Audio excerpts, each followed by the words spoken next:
আসসালামু আলাইকুম। আমি রাজু আহমেদ খান। আজকে 12 এপ্রিল 2025 পলিটিক্স ক্লাবের মুখোমুখি আলোচনা অনুষ্ঠানে আবার এসে হাজির হয়েছি। রাজু আহমেদ খান, পলিটিক্স ক্লাবের প্রধান সমন্বয়ক এবং গ্রিন পার্টির চেয়ারম্যান। আজকে আমাদের সঙ্গে যুক্ত হয়ে আছেন, আপনারা দেখতে পাচ্ছেন, বাংলাদেশ মুসলিম লীগ কমিটির চেয়ারম্যান আমজাদ আলী হাওলাদার ভাই। উনি বরাবরই বিভিন্ন ইস্যুতে আসেন এবং দেশ জাতিকে বোঝানোর চেষ্টা করেন। নানান অসঙ্গতির বিরুদ্ধে ওনার কিছু বক্তব্য থাকে, যেগুলো আসলে সরকারের পক্ষ থেকে পর্যালোচনা করে যথাযথ ব্যবস্থা নেওয়া হলে আমরা আগামী ভবিষ্যতের নানান জটিলতা এড়াতে পারব। আমির আলী হাওলাদার ভাই, কেমন আছেন? আলহামদুলিল্লাহ, ভালো আছি। আর আপনি এই আজকের আলোচনার শিরোনাম রেখেছেন যে পার্শ্ববর্তী রাষ্ট্র ভারত সম্পর্কে বক্তব্য দিয়ে রেখেছেন যে ভারতের সঙ্গে আমাদের সম্পর্কের যে তালিকা, সেটা কালো তালিকাভুক্ত করতে বলেছেন। এটা কি কারণে বলেছেন, একটু ব্যাখ্যা করবেন? জি, আউযু বিল্লাহি মিনাশ শাইতানির রাজিম, বিসমিল্লাহির রহমানির রহিম। আজকে দেশ ও বিদেশে যে যেখানে আছেন সকলকে অভিনন্দন এবং শুভেচ্ছা। আপনারা জানেন কেন ভারতকে তালিকাভুক্ত করা হবে না, কালো তালিকাভুক্ত করা হবে না, তার কয়েকটা ব্যাখ্যা দিচ্ছি আমি। আচ্ছা, কারণ হলো এই স্বাধীনের কেন কালো তালিকাভুক্ত করা হবে না, কেন তালিকাভুক্ত করা হবে না, আপনি বলেছেন কালো তালিকাভুক্ত, কেন কালো তালিকাভুক্ত করা হবে না। কারণ হলো কেন ভারতকে কালো তালিকাভুক্ত করা হবে না, তার কয়েকটা নমুনা আমি দিচ্ছি, দেখেন আপনারা। আমার মনে হয় এখানে একটু জটিলতা তৈরি হয়েছে। ভারতকে আপনি কালো তালিকাভুক্ত করতে চাইছেন, তাই না? হ্যাঁ, কেন তালিকাভুক্ত করা হবে না, কেন হবে না, এইটার উত্তর আমি দিচ্ছি। না, কেন কালো তালিকাভুক্ত করা হবে, তালিকাভুক্ত করতে হবে, হ্যাঁ, কেন করতে হবে সেইটা আমি দিচ্ছি আপনাকে। কারণ হলো আপনারা জানেন কিছু কিছু দেওয়া সামনের দিকে অগ্রসর হতে হয়। যেমন 71 সময় তারা আমাদের সাথে যেই পার্শ্ববর্তীরা যে আচার ব্যবহার করেছেন, সন্তোষজনক নয়। তার উচিত হলো তাকে আমরা শিশু রাষ্ট্র হিসাবে তাদেরকে আমরা 4,000 কোটি টাকা বানাইতে দিলাম। তারা করছে কি, সেই 72-এ একই নাম্বার দিয়ে তারা 12,000 কোটি টাকা আমাদেরকে বানাইছে। বানায় কী করেছেন তারা, এই 8,000 কোটি টাকা যেটা আছেন 72-এ বানিয়েছেন, 73-এ এই 8,000 কোটি টাকা বাংলাদেশ থেকে খাদ্য সামগ্রী যা আছেন সমস্ত কিছু বর্ডার দিয়ে তারা নিয়ে গেছেন। নেওয়ার পরে ওই সময় 10 থেকে 15 লক্ষ লোক বাংলাদেশে মারা গিয়েছেন। 74-এ দুর্ভিক্ষের কারণ হলো এই ভারত। কারণ ওই সময় যদি ভারত যদি আমাদের 4,000 কোটি টাকার জায়গায় যদি তারা 12,000 কোটি না বানাইতো, আর যদি তারা 73 সালে যদি আমার দেশের থেকে যদি খাদ্য সামগ্রী যদি তারা যদি এই 8,000 কোটি টাকার খাদ্য সামগ্রী যদি নিয়ে না যাইতো, তাহলে আমার এই 15 লক্ষ লোক মারা যেত না। এটা কি কোনো স্পেসিফিক কোনো তথ্য প্রমাণাদি আছে? আমি তথ্য করে আমরা, এটা বাংলাদেশের বিচার বিভাগও আছে, গোয়েন্দা আছেন, সবাই তদন্ত করে দেখেন আসলে সঠিক কি না। আপনার যাচাই বাছাই করেন। বাংলাদেশ থেকে টাকা নিয়ে গেছে না খাবার নিয়ে গেছে? বাংলাদেশ থেকে খাবার নিয়ে গেছেন কাগজ দিয়ে। 72-এ যখন টাকা বানাইছে, এক পাশে কাসিমের ছবি ছিল, এক পাশে সবুজ মার্কা শেখ মুজিবের ছবি ছিল। ওই সময় টাকাটা বানাইছে ওই একই নাম্বারে, একই সিরিয়ালে দিয়ে, 3টা বানাইছে। 3টা বানায় 2টা দিয়ে মার্কেট থেকে মাল নিয়ে গেছে, আর একটা গভর্নমেন্টকে দিচ্ছে। মাল কি ট্রাকে নিয়ে চলে গেছে? ট্রাকে নিয়ে গেছে, সমস্ত বর্ডার দিয়ে নিচ্ছে মাল। এর কোনো সাক্ষী প্রমাণ আছে? সাক্ষী প্রমাণ সেটা তদন্ত করলেই পাবেন যে কেন কি কারণে দুর্ভিক্ষ হয়েছে। প্লাস ওই সময় বিদেশ থেকে 10টা জাহাজ আমাকে দিল, তখন বাংলাদেশের এই খাদ্য সামগ্রী পাঠাইছে আমার দেশে। কারা পাঠাইছিল বিভিন্ন রাষ্ট্র আমাদের সাহায্যের জন্য। জি, তখন এখানে বাংলাদেশে ফণীভূষণ মজুমদার ছিলেন খাদ্যমন্ত্রী।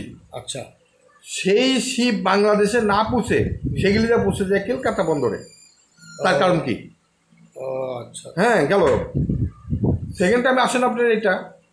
এই যে আমাদেরকে স্বাধীনের পর থেকে যত কিছু খাওয়াইছেন সমস্ত আমাদেরকে মানুষ মারার জন্য তারা কাজ করেছে। কারণ কিরকম? মশলার ভিতরে কেমিক্যাল মিশানো, খাদ্যের ভিতরে ফরমালিন মিশানো, তরকারির ভিতরে ফরমালিন মিশানো, তরকারি কি আসছে? বিভিন্ন এই যে টমেটো কারণ অন্য জিনিস বাইরে থেকে আসছে? বাইরের থেকে সমস্ত ইন্ডিয়া থেকে আসছে সমস্ত কিছু। কবে রে? 74 চুয়াত্তরে না, এই যে পর থেকে পরে? 53 বছরে যাইছে সব কেমিক্যাল। বিভিন্ন খাইছে। সেকেন্ড টাইম আসেন আমার দেশে ওনারা বাংলাদেশে পাথর যেই পাথর দিচ্ছেন সেটা আমি সাক্ষী। হিলি থেকে দিছে, সোনা মসজিদে যত পাথর দিছে এই পাথরের ভিতরে 25% হচ্ছে দুলা আর 75% হলো পাথর। মানে গুঁড়ো পাথর দিচ্ছে। গুঁড়ো পাথর না, দুলা দুলা দুলা। কারণ হলো কি, আমরা ওনাদের থেকে কিনেছি আমরা 1 নম্বর মাল, 1 নম্বর টাকা দিয়া, কিন্তু এলসি দেওয়ার পরে তো আমি দিয়ে দিছি, মাল যখন আসছে নামানোর পরে অর্ধেক দুলা অর্ধেক মাল। না হয়েছে কেন? ওটা দেখেন। উপায় নাই, করবেন কি? না মানে আমি তাকে দিয়ে দিছি কি আগে মাল নেওয়ার পরে। মাল পাওয়ার আগে পেমেন্ট করে দিচ্ছে? না, এটা তো নিয়ম, এটা যেটা আছে এলসি পাওয়ার সাথে সাথে আমি তো হাত পেয়েছি, আমি বুঝে দিচ্ছি, কিন্তু দেখা যাচ্ছে যে 25% দুলা। কাস্টমস আটকাতে পারে না। কাস্টম পর আটকে কি করবে? পরে পরবর্তীতে সেই মাল দুলা বলছে যে এটা রিকোয়েস্ট করুন, এরকম করে কোনটা 10%, কোনটা 2%, কোনটা 20%, কোনটা 30%, এরকম করে করে তারা আমাদেরকে দিয়েছে গেল।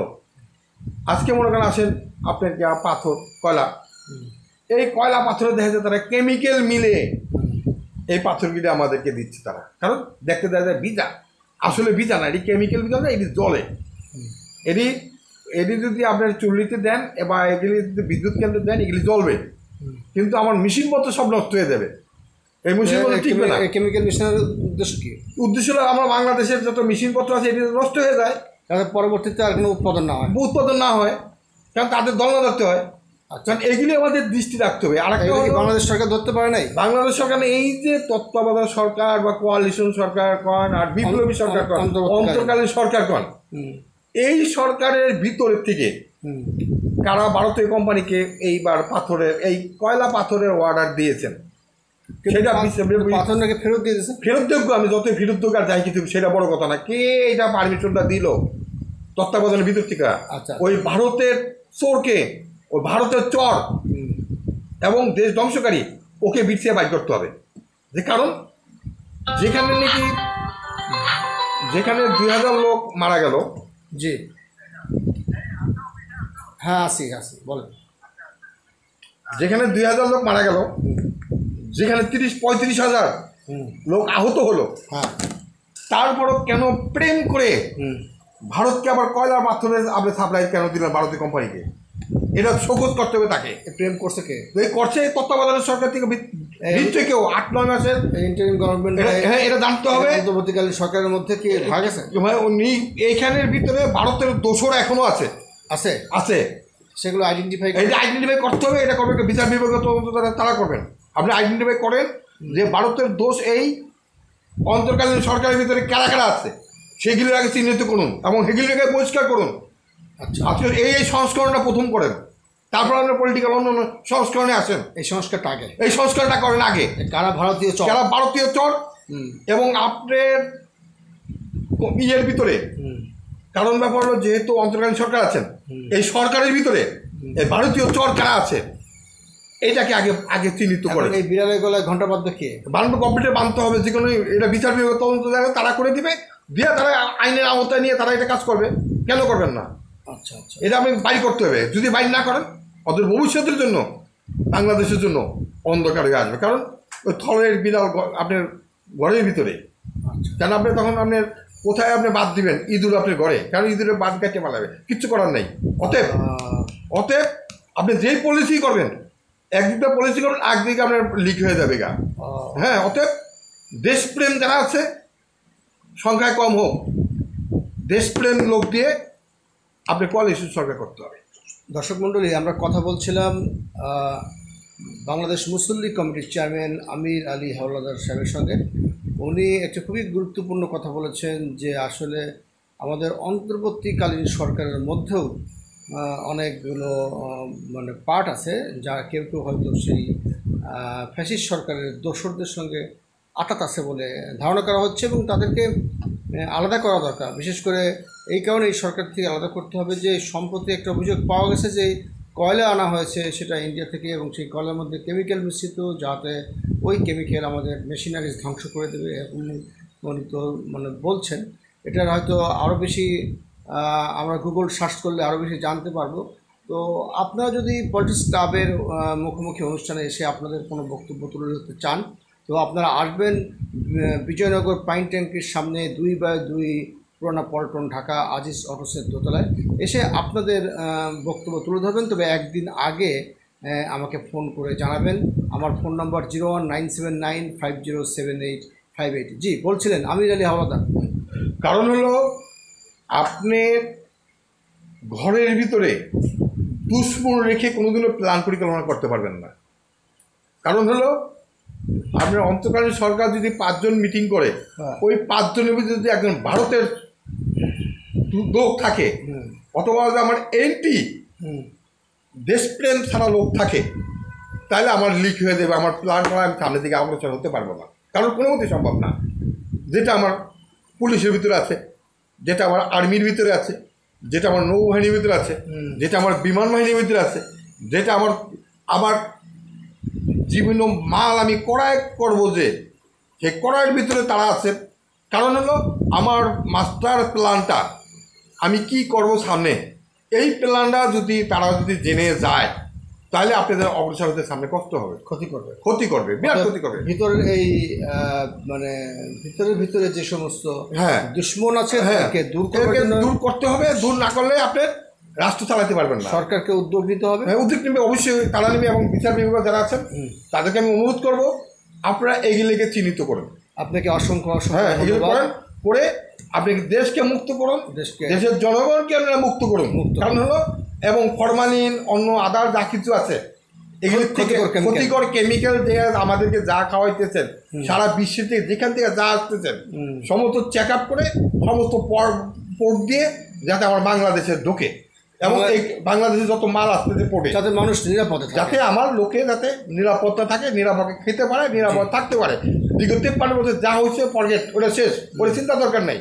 আপনারা যে এই যে নতুন করে শুরু করেছেন, এখন থেকে আমি বলবো বিচার বিভাগের তদন্ত, প্লাসকে যারা বিভিন্ন আইটিতে পারবে, যারা আপনার নমুনা চেক করেন এবং বিটিআইসি করেন, এবং যারা নাকি পলিসি কন্ট্রোল যারা করেন, আল্লাহর রাস্তায় আপনাদেরকে অনুরোধ করি, এই যে দেখেন কি করে চাল দেয়, চালের মধ্যে মেলায় খুদ, গম দেয়, গমের মধ্যে দেয় গমের মাথা, ওটা ভুসিটা খুদ দিলে তো ভালো, চালের মধ্যে তো পাথর তো দেয়, সেটা বাদ দেন না আপনি, বা ওইটা পাথর বাদ দেন, বহুত মানুষের দাঁত ভাঙছে, এটা দরকার নেই। কারণ দেখা গেছে যে ভারতের থেকে প্রচুর চাউল হয়েছে, চাউলের মধ্যে দেয় খুদ। আপনি দেখা যায় আপনি উপরে নিচে খুদ, আপনি কী করবেন? দেখা যায় 1 বস্তা 10 কেজি খুদ, আপনি কিছু করার নেই। কারণ এরকম করে ওখান থেকে যেমন পাথরের মধ্যে ধুলা পাথরের মধ্যে যেমন ধুলা। যাই হোক, আপনাকে অসংখ্য ধন্যবাদ। আমরা আজকে মানে লাইভে নাই, জাস্ট আমরা রেকর্ডিং করছি, সেখান থেকে খুব শিগগিরই আমাদের এটা প্রচার হবে সোশ্যাল মিডিয়ায়, এবং আপনাদের যদি কোনো মন্তব্য থাকে আপনারা মন্তব্য করবেন। এবং এই আমির আলী হাওলাদার আজীবন সংগ্রামী নেতা, উনি দেশ মানুষের কল্যাণে উনি কথা বলেন। উনি একবার বুড়িগঙ্গাকে বাঁচাতে চান, দেশকে বাঁচাতে চান, পোর্টকে নিরাপদ করতে চান, এবং খাদ্য দূষণের বিরুদ্ধে সংগ্রাম করতে চান। এবং যারা বিশেষ করে পার্শ্ববর্তী রাষ্ট্র ভারত, যে আমাদেরকে বিভিন্নভাবে মানে বিষক্রিয়া করে বা বিভিন্নভাবে ওজনে কম দিয়ে বা সেখানে ভুসি বালি ঢুকিয়ে দিয়ে বা চাউলের মধ্যে খুদ ঢুকিয়ে দিয়ে আমাদেরকে মানে তিলে তিলে মারতে চান, তা সেই ভারতকে উনি কালো তালিকাভুক্ত করতে বলেছেন। আশা করি সংশ্লিষ্ট মহল এবং সরকারের সংশ্লিষ্ট কর্তৃপক্ষ বিষয়টি ভেবে দেখবেন। আপনার যদি কোনো মন্তব্য থাকে আপনারা আমাদের কমেন্ট বক্সে মন্তব্য করবেন এবং আমাদেরকে পরামর্শ দেবেন। জনাব আমির আলী হাওলাদার, আপনাকে অসংখ্য ধন্যবাদ। দেশবাসীকেও ধন্যবাদ এবং তত্ত্বাবধায়ক সরকার থেকে আমরা সবাইকে ধন্যবাদ। এবং আপনারা যাচাই বাছাই করেন দেশকে কীভাবে আপনারা ভালো রাখবেন, জনগণকে কীভাবে স্বাস্থ্য ঠিক রাখবেন, সেই দায়িত্ব আপনাদের। এবং আমরা জনগণ আমরা চাই আপনাদের কাছে এতটুকু, যে অন্তপক্ষে পিছনের জায়গায় গেছে, আমরা যাতে সামনের দিকে যাতে অন্তপক্ষে সুস্থভাবে বাঁচতে পারি, যেমন ফরমালিন মুক্ত যাতে আমরা বাঁচতে পারি, এবং অন্যান্য আদার যে সমস্ত আছে এই দিনটা আমরা যাতে বাঁচতে পারি, সেই চিন্তা করে সামনের দিকে অগ্রসর হবে এবং দেশকে পরিচালনা আপনারা করবেন। আসসালামু আলাইকুম ওয়া রাহমাতুল্লাহি ওয়া বারাকাতুহু।